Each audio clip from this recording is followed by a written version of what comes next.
into another Red Out podcast. My name is Devin. Tonight we're going to be talking about some other sports, updating everybody on what the other sports around the hill are doing. We'll also be talking about Western's game against Michigan State and the big conference games we're going to be going into this week. Sorry about that. And we'll be talking a little bit spooky stuff since we're getting into Halloween. Hey, how about them tops, son? All day, SEC boys. SEC, they supposed to be SEC. Jersey all day, baby. You're listening to the Red Out Podcast.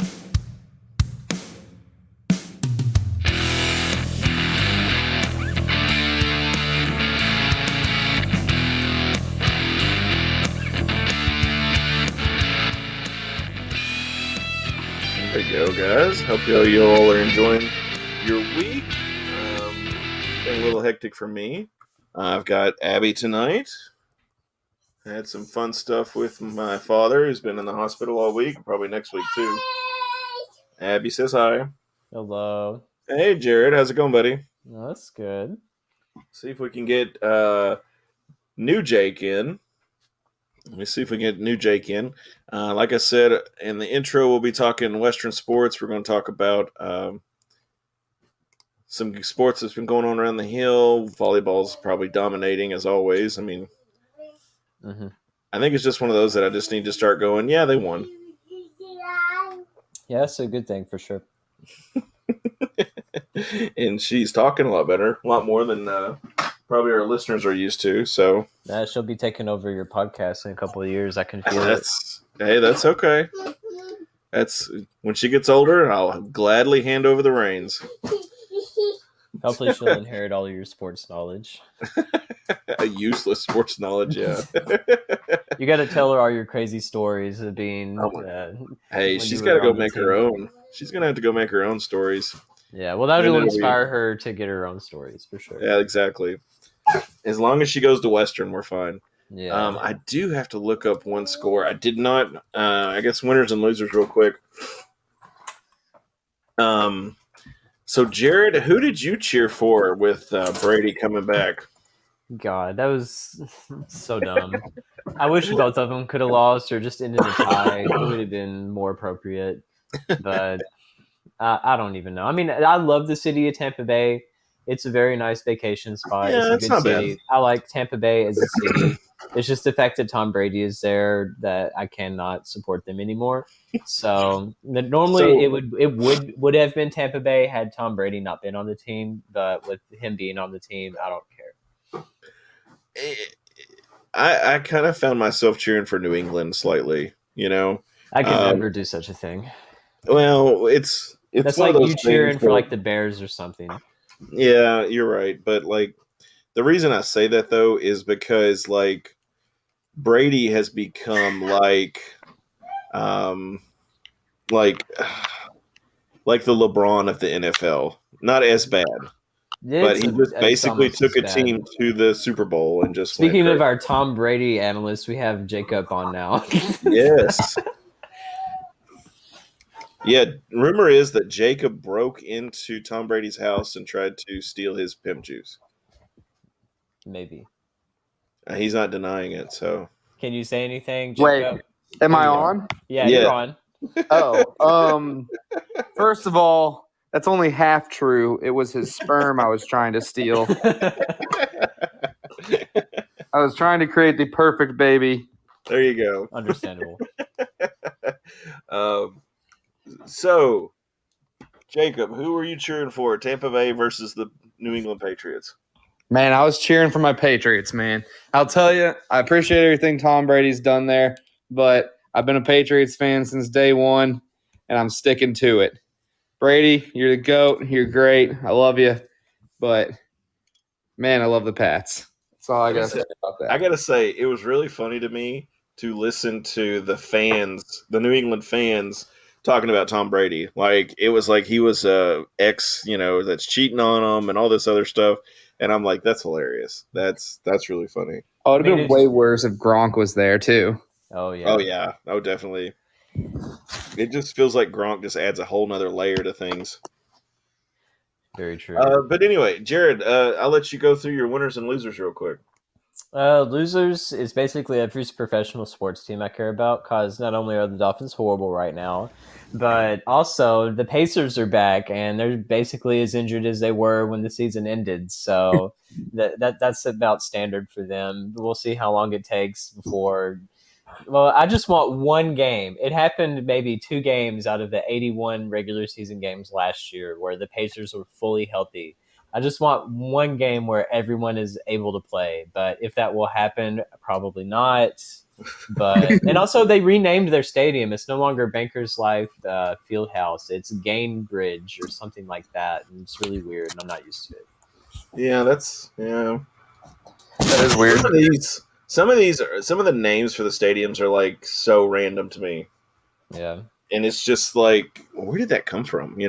I get their sponsors or whatever, and it's just like, could you have not found a better sponsor than, Pouch Ben Gay or something? You'd be like, wait, or Tampax. If Tampax sponsored a stadium, I would be. Oh really my concerned. god! Hey, if Tampax did it, I would think that was really funny. But They offered enough money; they'd have to take it. It's like that just so.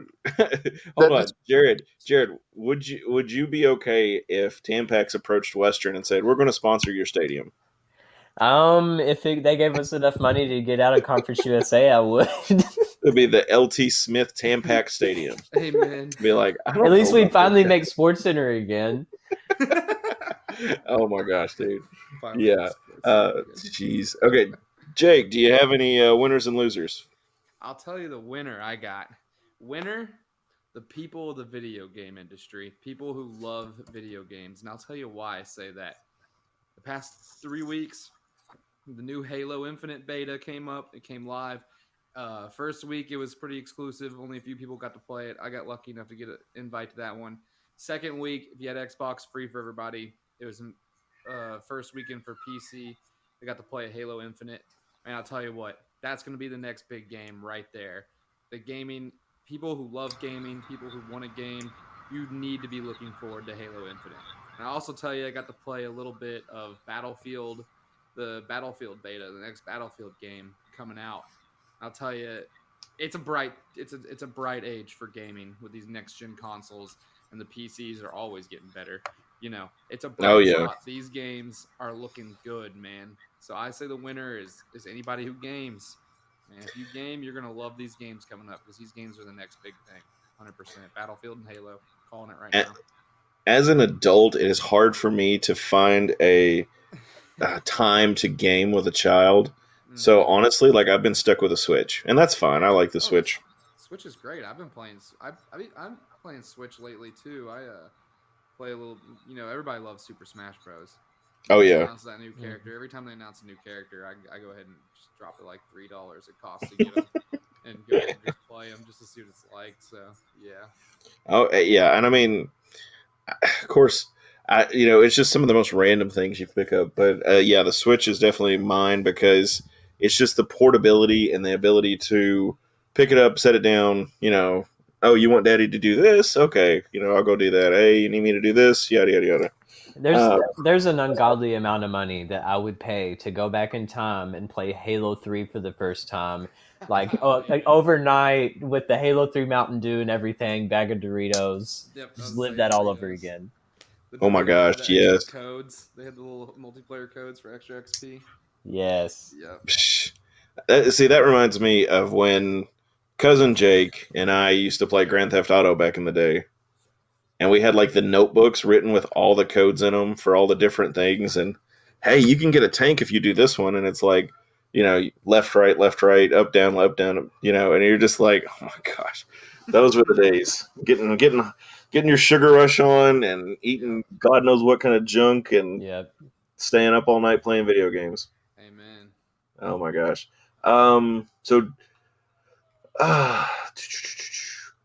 Yeah, I was going to say my winner or loser is definitely Tom Brady this week. I mean, it's funny to me to watch Belichick and, he's just like, ugh. But it's the monster he created. Yeah, I mean, So how much longer does Brady have in the league? Does he make it to, what is it? What did he say his goal was? Like 42, 44? He'll still be playing 10 years from now. He said his True. goal was 45, and he's 44 right now. Well- he'll be playing 10 years in the future, probably. Oh, yeah. If he, Robot arm. I think if he could make it to like 48, it would be a miracle. I mean, I don't think anyone would ever get close to that record either. No, God, no. I mean, there's too many injuries. Still in there. Yeah. Yeah, definitely. I get scared because when he was running for that in that pivotal fourth quarter, he was running for a first down on 3rd and like 6, and I was like, he might get injured here because it took him like I had like a whole time, enough time to process and like think of a whole thought, like because he was still running by the time I was done thinking. Man's old. First, Tom's never been quick though. He's never been like the fastest quarterback out there. He is a pocket quarterback, and if he's got to run, you're like, he's definitely going to do the slide. Yeah. He's going to slide whenever he gets to wherever he needs to. Right before he gets hit, he's going to slide. And That game, though. yeah, well, as a fan, if I'm cheering for the Patriots or whoever, I'm definitely going to be like, slide. Oh, you should have slid sooner. Yeah. But It was like watching Brandon Doughty run. Same kind of energy. Just like, Yes. God, what are you doing, bro? definitely. So other sports around the hill. Let's see what we got here. I pulled up the calendar, and it is never the best thing for me. Hey, real quick, I gotta go into the other room and grab headphones real quick. I will be right back. You're good, Jake. October 2nd, women's soccer played Rice. That was last Saturday. We played 16 or 17 Michigan State. We'll talk about that in a minute. Women's volleyball swept FIU. Cross country did the Louisville Classic. Women's volleyball they beat FIU again on the 1st. And men's golf was down at UAB. I do not see the results of that. But anyway, number 20 WKU volleyball headed to EKU for first time since 1995. Interesting. Kind of have a feeling of how that's going to end out. I don't want to build up our volleyball too much, but they're pretty good. Number 20, that's amazing to me. Looks like Zapp got voted Conference USA Offensive Player of the Week. 488 yards against the Spartans. That is wild. I'm Yes. glad this type of offense is finally back, but of course it would also be the same year where we don't have a very good defense, so it's in vain. Well, I mean, they'll develop. I mean, I hope so. They couldn't do any worse, to be honest. I really wish that we had Clayton back. I really do. And I hate to be like that, but, Clayton had the experience. That's my only thing. Yeah. So I guess let's go ahead and start talking Sparties. Western played Michigan State last week at East Lansing, not West or North or South Lansing. According to this, there was attendance of 70,000 people there. Yeah, it was pretty wild from what I saw. That's pretty good. It says it's about 93% of the stadium. And we had 560 total yards, and they had 519. I'm back. Welcome back. Thank you. If you can turn your mic up a little bit, that would probably help, Jacob. Is it better now? A little bit. Yeah, a little bit better. I think I Yeah. just need to lean it closer to me. There you set go. up There you at my, I'm set up at my dad's house right now. He's out of town. I'm house sitting for him. The cat was in here. I was gonna ask if the cat was meowing in the microphone. He does. It's all fine. You probably didn't hear my daughter yelling earlier, so it's fine. All sorts of background noise. We're good. Yeah, my wife just got home and took her, so it's fine. Western had a turnover, which you hate to see that because Michigan State had no turnovers. Time of possession was pretty even at 29 minutes for us and 30 and a half minutes for them. We had more first downs than they did. So that just tells me that they just took advantage of us. Yeah. They got what they needed to get. Either we dropped the ball short and they just capitalized on our mistakes. Mm-hmm. I did not see penalties. That was our big thing against India. There was some penalties like false starts when we would try to no huddle, and of course, just some others miscues like that. But it was just hard enough for me to find the daggum game on TV because it said FS1 on the ESPN app, which is completely wrong. And then it was technically the Big Ten network, which there's like 5 different channels for the Big Ten network. And that it was weird. I went to Mr. B's and hung out, and I was eating. It was great. And like I was asking if they were going to change it over there, and they said that they don't get it. They do get a Big Ten network, but the game that they was showing was like Nebraska's game, and she said she knew someone else that had the same channel in Bowling Green, but they had it at their personal house. They had the Western game on that same channel. I'm just like, how does that even happen? So I went across the street over to Double Dogs instead, and they had it, thankfully. So they had this little outside patio area, and I was just hanging out there and just watching it there. I mean, thankfully I didn't miss a whole lot, but I mean, it was just a hot mess. It reminds me of when we had those games on like Conference USA Network, the online streaming platform for it. That was horrible, but I mean, at least I could actually find it. But I mean, I did find it, thankfully, and it was pretty crowded at Double Dogs. But Jared, you remind me of the South Park episode where the kids were trying to watch the commercial. The Terrence and Phillips commercial, and they're running all over town trying to find it. That's what it sounds like when you're talking about this. The Russell Crowe show. Yes, but anyway, fighting around the world. Yes, we need to. Jared, gonna definitely have to get you some Hulu, bud. Because no joke, when I've got, and I'm not. God, wish we were sponsored by Hulu, but anyway. I've got the Hulu Live cable whatever package, and like I had the Big Ten network very easily on mine. Well, I didn't get to finish the game, but I don't know if you saw this, but I'm sure you remember that commercial. It's the Hulu commercial with Damian Lillard, where it's like the rap he makes up or whatever. The Hulu has live sports, and he tweeted out since that happened. It's like last month saying, "Yo, anybody have a link to the game tonight to like watch it?" I'm just like, are you telling me you were in a Hulu commercial and they didn't even hook you up? I mean, that's messed up. If that's true. He wanted the NFL Sunday ticket, is what he tweeted about. Yeah. Yeah, see, yeah. But I did have the Big Ten network though. I did find it, and I've got the game recorded. I just got to finish it. Didn't have a lot of time today, so understandable. Yeah, yes. With my parents out of commission on the injured reserve, and or at least Dad is, and with the mom watching after him, taking after him, and me.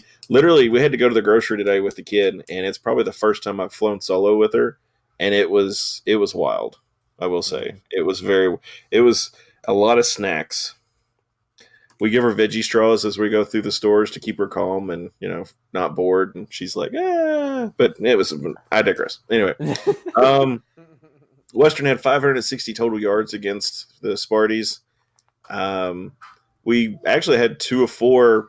Fourth down efficiencies, which they didn't have, so guess that could be a positive. And let's see, we just threw the ball through everywhere. 46 of 65 passing, 7.5 yards per pass, 0 interceptions. Which, by the way, that's a moral victory in my part for Zap. That looks positive going into into these conference games. If he's not throwing interceptions against the number 17 team in the nation, then that's a win in my book, at least on that part. Of course, the penalties are always going to kill you. Western never gets. Yeah, that's 75 yards right there that could have been make or break. And of course, they had 60 yards worth of penalties, but still. And they had, about 200 yards rushing and about 300 yards passing. So they just came and took care of business, kind of like I thought they would. I will say that I predicted the final score to be 45-31, and I was only 1 field goal off of that. I'm really proud of myself. Yes, yes, you definitely should have bet the under. I know. Of course, they were supposed to. The line was 10.5, and they beat us by 17. So definitely take the over on that one. 67 though. That's the I wish I had seen that. I would have bet the over. I've been Yeah. betting the over in a lot of Hilltopper games lately, and it's been hitting. Yeah. Yeah, it's a good little money maker to throw in you got like a 2-team lock parlay. I'm always like, okay, well I know what my third lock is. Make it a little 3-leg parlay. Is the Hilltoppers over? And I swear, I'm pretty sure I can check real quick, but I'm 3-0 on hitting the over for the season. Because I know in the very first game against UT Martin I hit it, and then against Army I'm pretty sure I hit it as well, and then I hit it on Michigan State too. Yeah, over under was 52 in the Army WKU game, and I bet the over on that. So yeah, 3-0. I stayed away from the Indiana WKU game. I just put it up WKU money line, which hurt my soul. But Yeah. we don't have to talk about that 2 weeks ago. it's that's like 3 years ago in real time. Basically. Yeah. In real life, it's like 3 years. I guess the big positive thing to take away from it is that Michigan State only kicked 2 field goals in the second half. Yeah. I mean, we outscored them in the second half. It was just in the first quarter they absolutely torched us. In just the first half, I think they had 42 points, which we can't allow that. It's so bad. No, Well, the first quarter and the second quarter they had the 42. Mm-hmm. And we had 3 field goals and a touchdown. Yeah, Which, by the way, you can't win Mayo just kicking field goals in a big arena like that. Well, it looks like Braden kicked a 37-yard, 29-yard, and a 35-yard field goal. I mean, he did fine. Yeah, but you got to have those scores, and I mean that's good for him on his kicks. But as a team, we've got to, if we'd have got those 3 scores in the first half, you're looking at 28-42, and then you got 2 touchdowns in the second. So that actually puts us at 28, 42. Well, that'd be 42. So we still lost by 6, but still closer game though. A lot closer game. Jared, what did you think of the game? Did you see a lot of it? Did you find it? I actually watched all of it except the fourth quarter because it was getting late and I had to drive back to Franklin. And it was basically over at that point anyways. But, I mean, especially just the first half, I mean, we have to do better on defense. I mean, you can't win any single game giving up 42 points in just one half. I mean, that's just not going to happen. And they did a good job getting back into it, and they did a better job in the second half. But, I mean, they got to be able to come out and play a full 60 minutes or else it could be a long season. And that's just something that Western struggled with, is getting themselves buried into these holes, like 14-0 holes that they have to dig themselves out of. They don't get to have any wiggle room. They basically have to go straight into comeback mode by the start of the third quarter, which, I mean, you have to not get yourself in that position if you want to try to win. But, I mean, of course, looking at Conference USA, I think we have a lot better shot. I mean, obviously the competition level is a lot different than a nationally ranked Big Ten school. But just the fact that we were able to hang like 560 yards on a team as good as them, I think that's definitely the biggest thing to take away. And it gives you some hope moving forward. Yeah, I agree. The first score in the first quarter was an 88-yard punt return, which makes me kind of look at the special teams going, come on, guys. And it wasn't just I mean, I don't want to say it looked easy, but he went untouched after he made the first one cut. Oh my gosh, that's that makes it even more depressing. Yeah, Jacob, what did you think? I got to tune in after the first quarter because my friend, we had the same problem Jared was having. We couldn't find the game. And so we had to, I literally went to because my friend was having a watch party because he figured it was just going to be on FS1, right? But yeah, so we ended up relocating to 3 different houses, with 12 different people and all of us WKU alumni.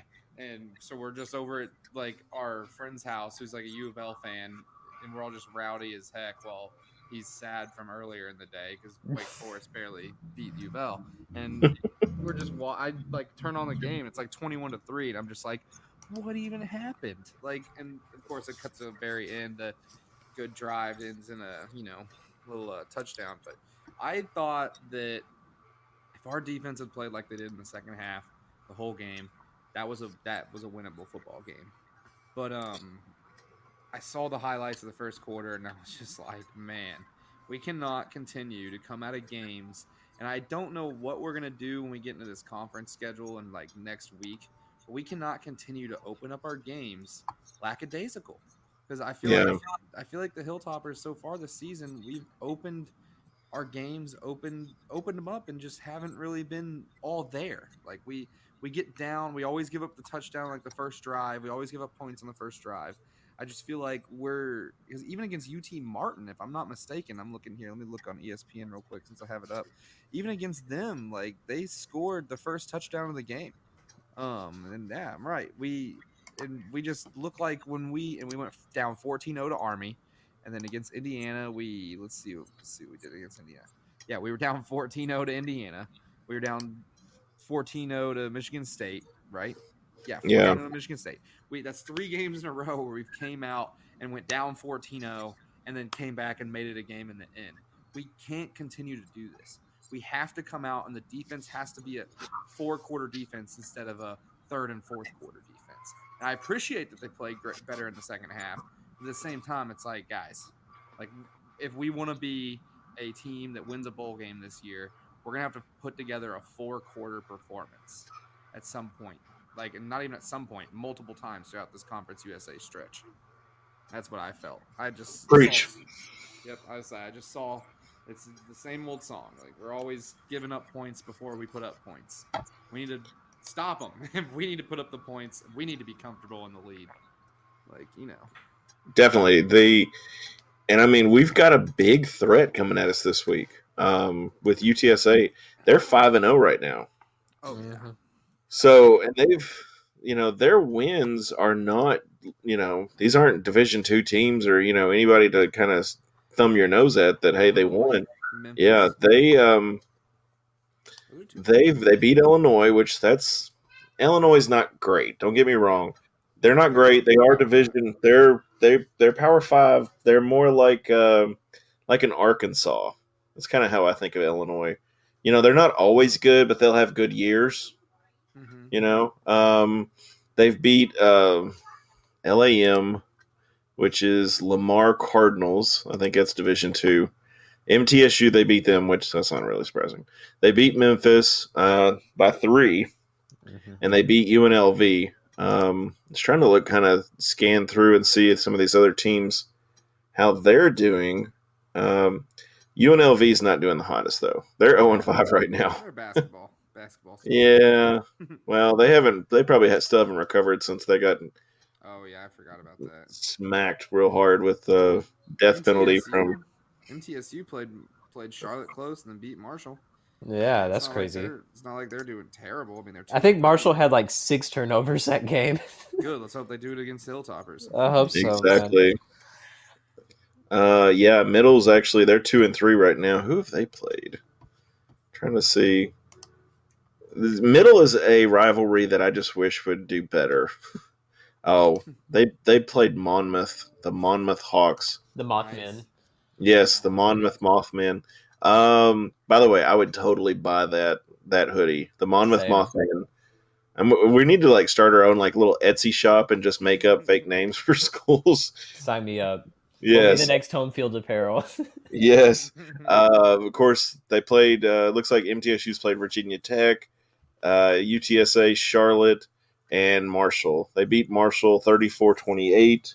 Which is hilarious. Yeah, that's great. Yeah, Marshall cannot talk about us. Sorry, I hear it click. I have no idea what that's coming from. But anyway, it's kind of like the telltale heart in my room right now. But they play. Do what? As an English major, I get that reference. Thank you. Yes. They've got MTSU's got Liberty this week. They play them on Saturday. Then they got Connecticut. We don't face them till the 6th of November.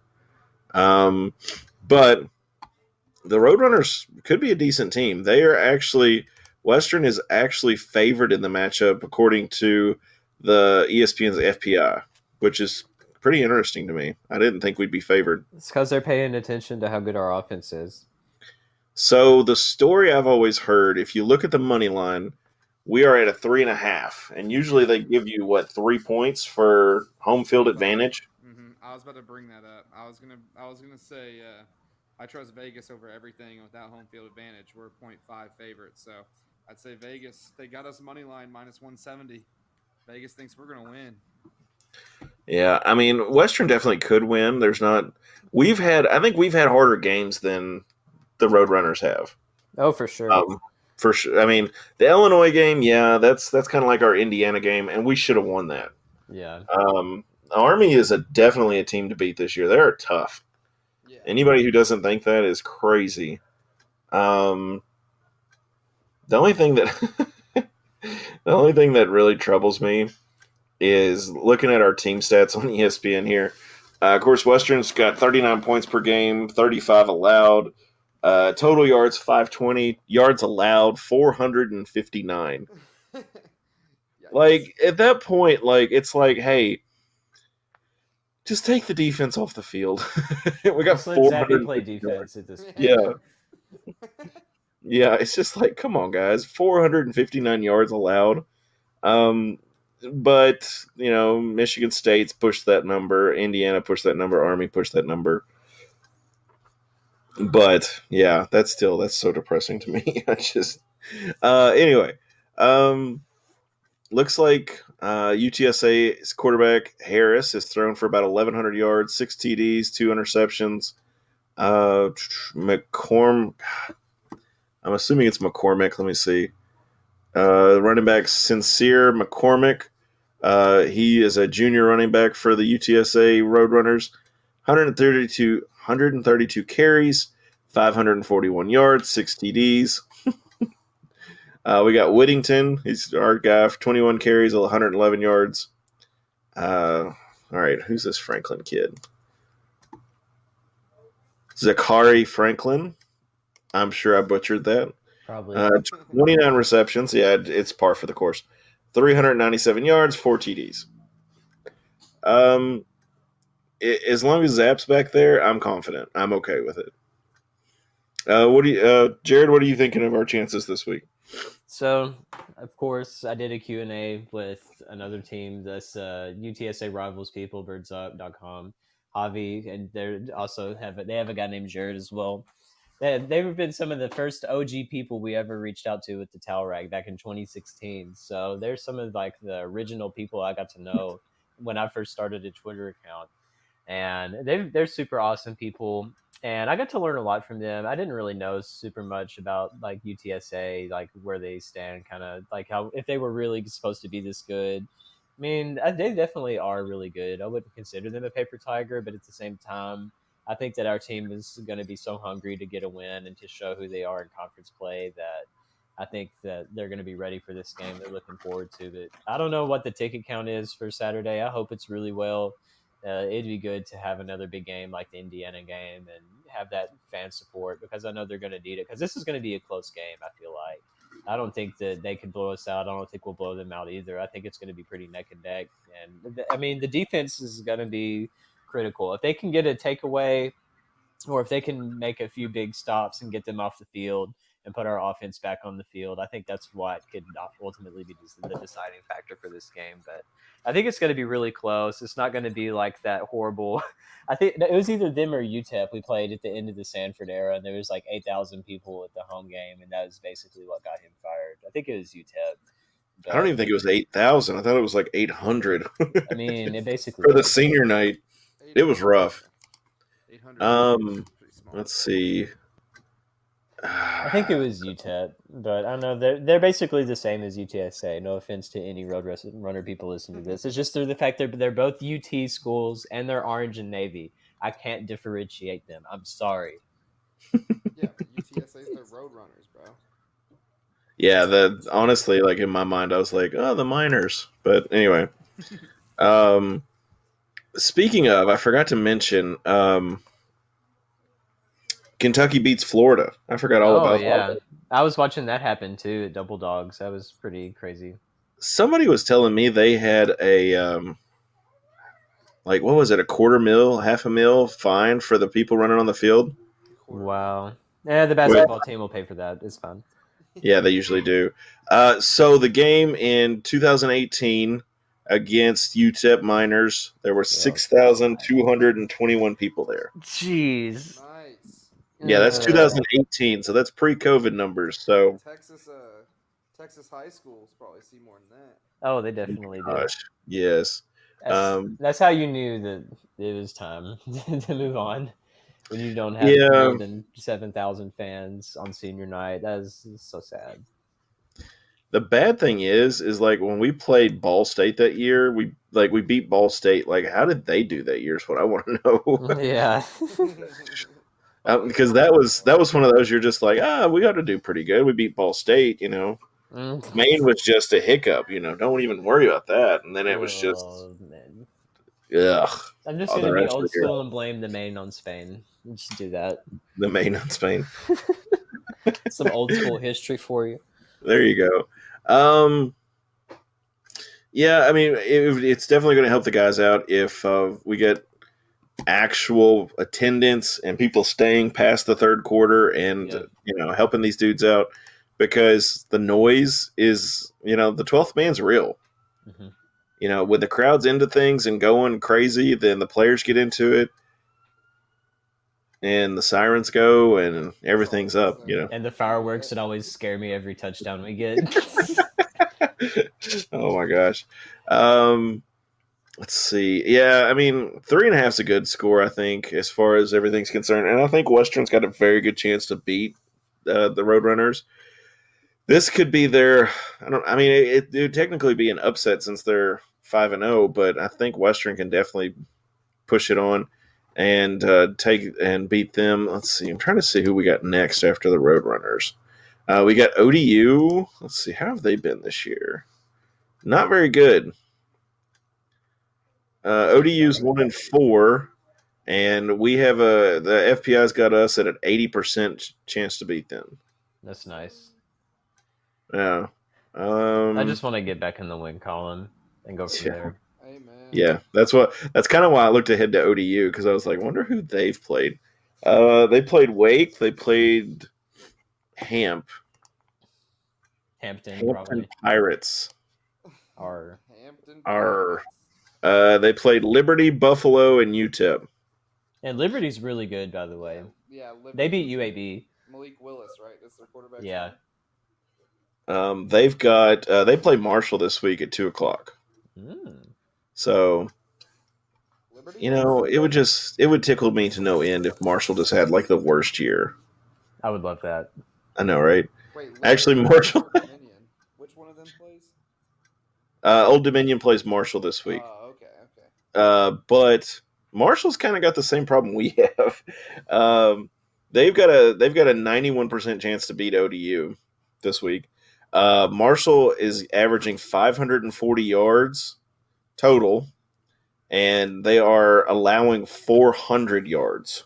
So what you're saying is we can see another 67-66 game this year. It looks that way.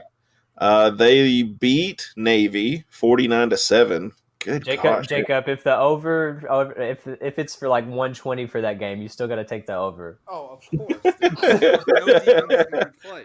But I will say though about our defense is that outside of the Army game, I mean, we look good against the run, especially in the second half of games. Because I mean, I'll hold my tongue against Michigan State because their running back Walker, he's a stud. So yeah. I feel like at times our defenses look good against the run. Now, I mean, pass. I mean, the only like Fletcher said in our group message, the only thing our pass coverage can cover is the spread. So, Yeah. But our run, definitely. At times, I think our run defense hasn't looked that bad. It looked pretty good, but we just can't cover anything. But I think UTSA, they're a balanced offense. They run a lot. I think maybe WKU walks away with a win on a defensive run-stopping performance this weekend. I am confident. I'm confident in our front four and our linebackers. Like you said, our DBs is where my confidence kind of wanes a little bit. Mm-hmm. Oh, excuse me. But back to it. Marshall lost to East Carolina, App State, and MTSU. They've beaten NCCU, North Carolina Central Eagles, and they beat Navy. Yeah, but they're scoring almost Except for one game, they've scored 30 points each game. And the only time they did not score 30 points was against MTSU. Mm-hmm. Interesting. So, anyway, I back up. Yeah, definitely. I think Western definitely has a chance against. Got to get back to my Western page here on ESPN. I think Western definitely has a chance against UTSA. And looking at the conference, Zap may have missed it by 3 games, and I would be okay with that. Mm-hmm. So, what is that, 9-3? Yeah. If we won out the season, I would be completely happy. Yeah, that'd be impressive for sure. That would be awesome. Yes, and I think we could definitely go ahead. Oh, sorry. I just want to throw out there NCAA 14 predicted us at 8-4, 9-3. It's a pretty good prediction, NCAA. I mean, we could have one game that they drop, from goofy mistakes to whatever. No defense. Or, defense allows 69 points. Yeah. Like 600 passing yards in a game. Or just coaching error, which it's happened. So yeah. Indiana.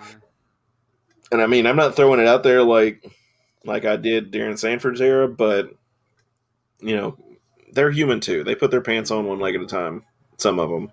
You don't know that. Yeah, I know. That's why I said some of them. You could have like some managers coming over. Hey, I need you to help me put my pants on. I know. I'm gonna jump. And I'll just jump in them.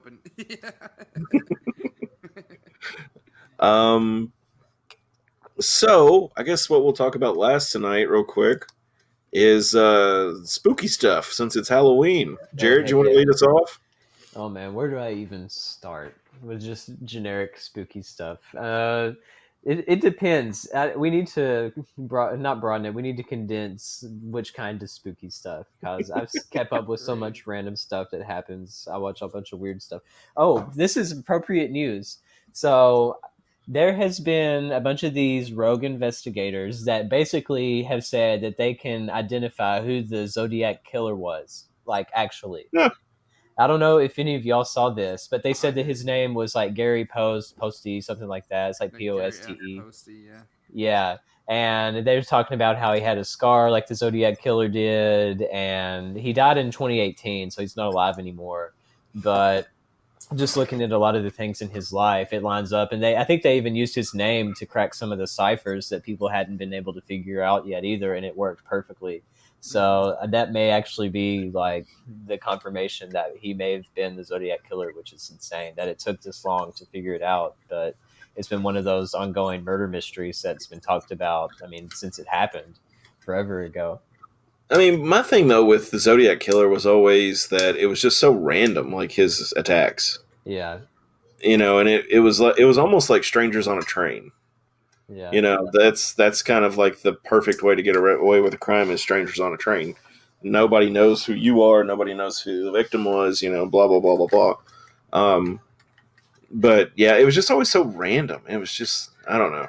Anyway, but I wonder if it was actually him though, because I mean, looking at some of the pictures of him too, I mean, you can tell there's definitely something like kind of off about the guy. That he could. Yeah, but you could look at Jared, you could look at any picture and say that guy does not look right, and it could be like Abraham Lincoln. I mean, come on, dude.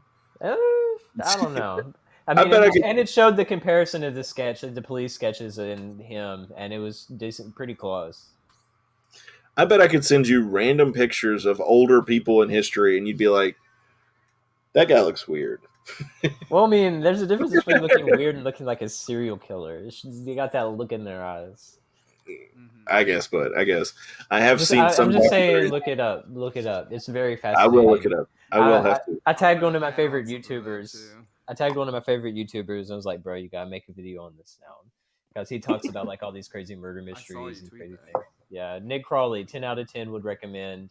Super good YouTuber if you like spooky stuff, conspiracies, just like strangeness. 10 out of 10. Yeah. I just wanted to add on to that about the Zodiac killer. The guy it's supposed to be Gary F. Was it Gary Fosty or whatever? I can't. Yeah, something like that. I don't know. But he there's also been a leaked image online where in 2016 he gave a 1 out of 10 star rating to the Ted Bundy tapes, and his only comment on the 1 out of 10 star rating was Ted Bundy's overrated. Anyways, I'd give it less than 1 star if I could. Major flex. Yeah. I will say, the other week I was at Barnes and Noble and I did find a book called The Murder Mansion. And it is actually a house on Fairview Avenue / Cemetery Road in Bowling Green that a couple was killed in way back in like the 30s or 40s, I believe. Like it was, and I believe the one guy was a doctor. I've heard the story before. If you're not if you haven't heard it, definitely look up the Murder Mansion in Bowling Green. The house is still there. I used to know the guy that lived there. It's pretty interesting. I don't think he ever mentioned anything about it being haunted, but could be. Yeah, potential if it looks creepy, especially. Yes, it's. I haven't been in the house, but I've been to the house. Some creepy things I've kind of looked up here. Haunted restaurants in Bowling Green. Supposedly 440 Main is haunted. Interesting. There is a set of books in a closet there. So it reads that the rear wall of that room is shared with the second floor apartment's closet wall. Apparently, the ghost causes trouble when a stack of books in that closet are moved. So maybe something to take a tour and find out. Maybe. The T Bayou. I think I'd say it would be Bayou. I don't know. Me neither. It's another place that's supposed to be haunted. It sits adjacent to 440 Main. So it's just that whole area, just Fountain Square in general, basically. Well, I mean, the buildings there are so old. Like my grandparents always talked about when they went to Bowling Green, that's where they went. One place that's kind of eerie to me is the old movie theater. It's Fountain Square Church now. They were a church that's there. I think they're still there. It's basically like right on Fountain Square. It used to be the old movie theater, and it's super duper old. And it's just kind of an unsettling feeling in there. It's got like the balcony in it and everything. It's very interesting. But if it was upkept really well, it would look really nice. But sadly, I don't think the city's really like invested much in it and restoring it, which is sad because they could do so much with it if they really tried. But it's whatever. But ghosts. I agree. But part of me thinks though, should you update everything? You know, like some of that old stuff, I feel like should be just left. Yeah, sometimes. I mean, just depending if it has any type of historical significance or not, or paranormal significance. Well, I mean, you don't want to run the ghosts off if they fix the place. Come on. Yeah, the ghosts will haunt you. Yeah. Of course, with Bowling Green, John Carpenter's Halloween movies were basically based on areas around Bowling Green. Mm-hmm. So the asylum is called Smith's Grove. Mm-hmm. There's a lot of other little subtle things in the movie that you can find if you watch the movie and you're from the area. You'll be like, oh yeah, yeah. Oh, I'm sorry. The sanatorium is called the Warren County Smiths Grove Sanatorium. Just kind of skimming through here. Of course, some places in Edmonton County that are weird too. I can attest to that from being a camp counselor there. Like there's stuff in Mammoth Cave, especially. That's what I was just about to mention. The next thing that they talked about is the Rotunda room at Mammoth Cave. It's supposed to have something going on. I mean, I think it's just because that room is so big and they turn the lights out on you. And there's no telling how many people have died in Mammoth Cave either. Oh, you're not even kidding. You're not even kidding, dude. I mean, Floyd Collins, he died in one of the caves over there. And he's buried at Mammoth Cave Baptist Church, which is like a super duper old church that's reportedly haunted. I've seen investigations there. I've been there before too, and it's really spooky. His gravestone is there. You can see it.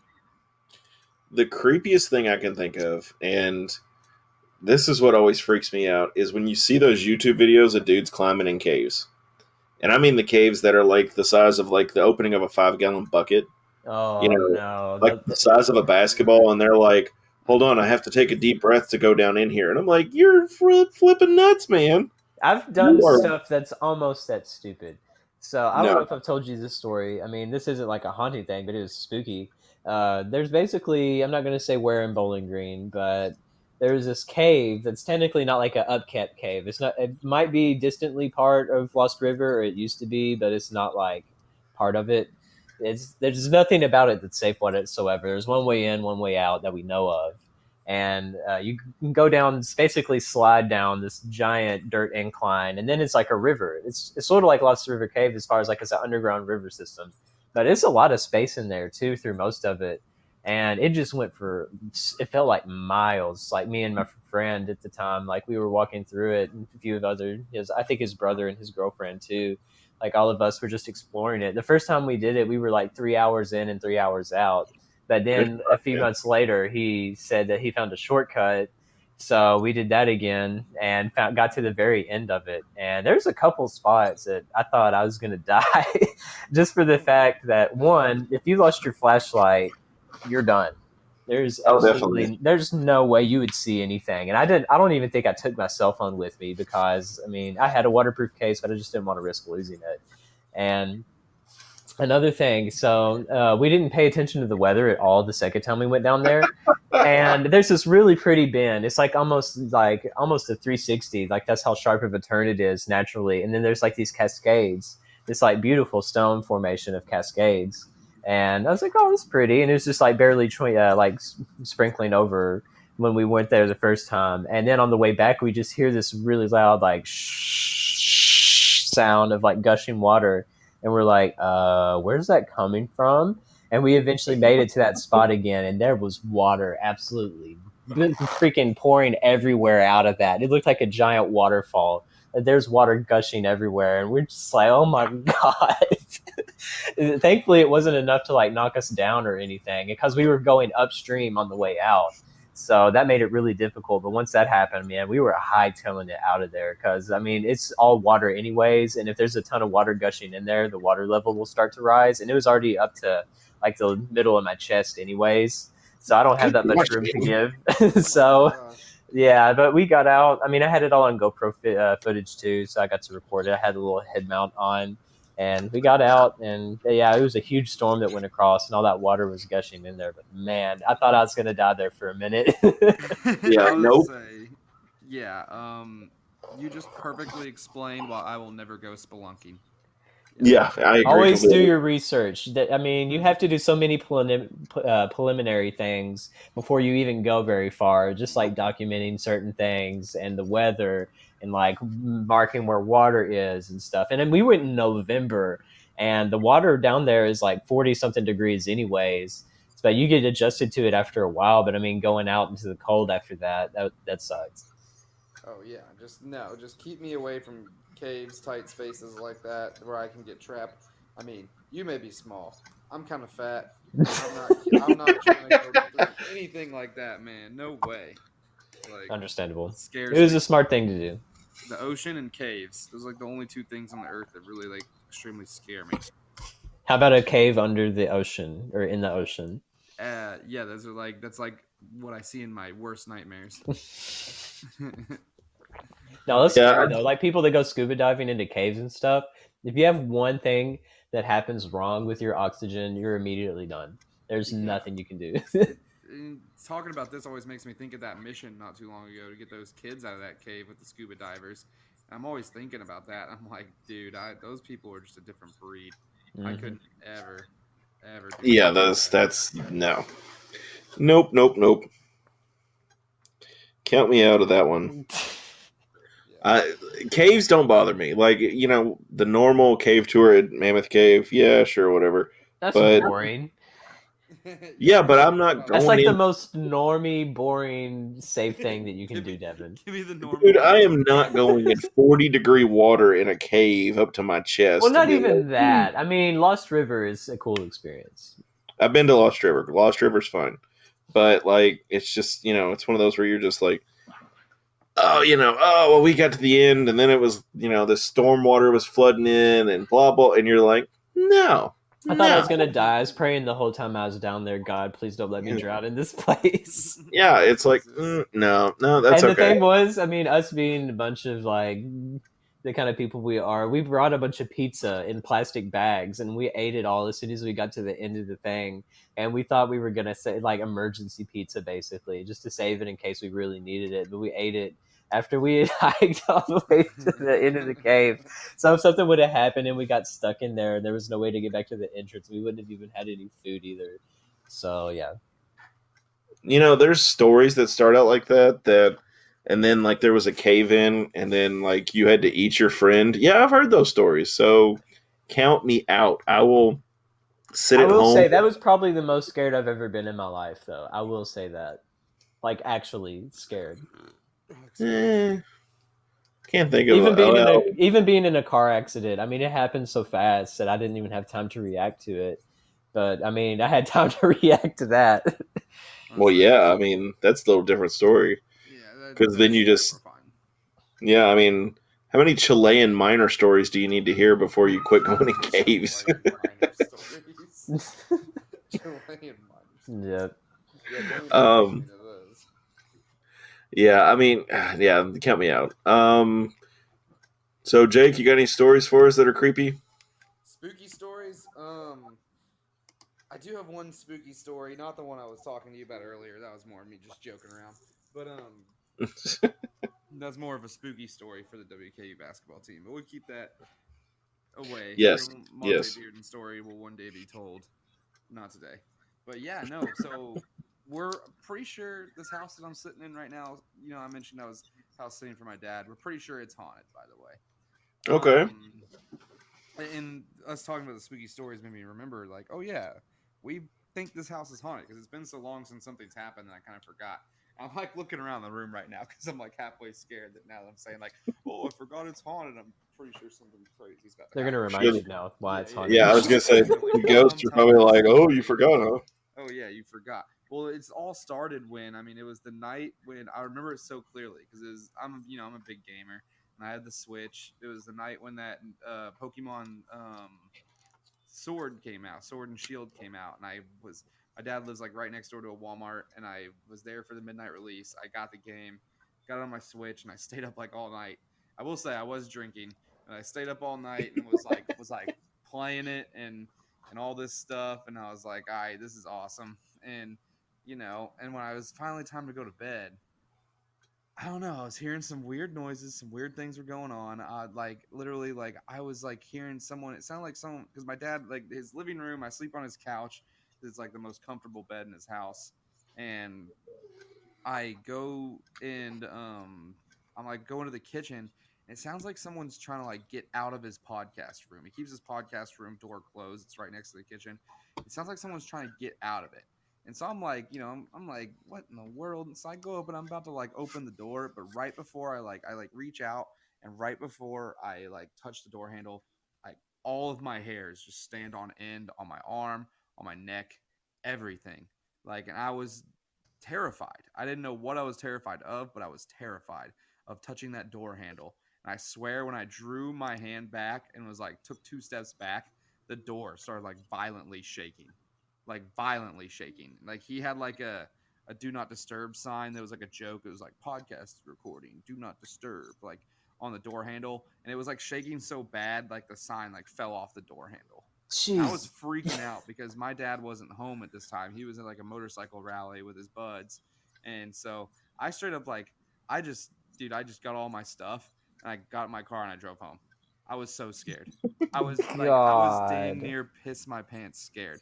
And then like my dad confirmed it. He was like, and there's been like times where I've slept over and like when I'm house sitting for him and like I'll hear scratching at the door. Like it sounds like I have a dog that I forgot to let back inside and the dog's like scratching the door. I'll hear scratching at the front door and then I'll like get up to like, cause I'm when I lived in Bowling Green, when I lived at WKU, I lived with a bunch of dogs.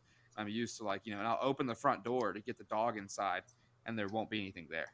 And then I'll just, because I'll be like half asleep when I do it because it's usually in the middle of the night. And I'm just like, oh yeah, place is haunted. I forgot. And so like I'll be sitting here and like another time my dad and his girlfriend didn't believe me. But one time my dad and his girlfriend were like here sleeping. This was like 2-3 months ago, and they hadn't believed me about all this haunted house. They were like, "Oh, he's like you're just drunk or something." I'm like, "No, dude, I'm so completely sober, like hearing these things."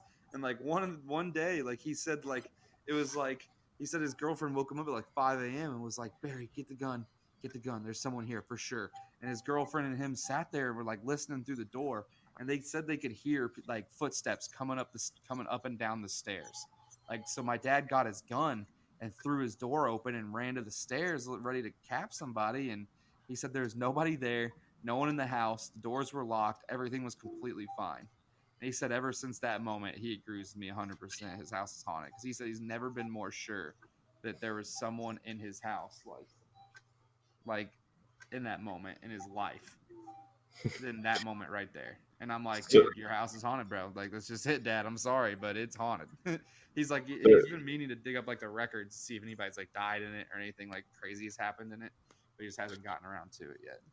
So you said you were drinking. You weren't drinking like amethyst or anything, were you? No, it was just like beers. It was just like Oh, I mean, a God. little Ambien.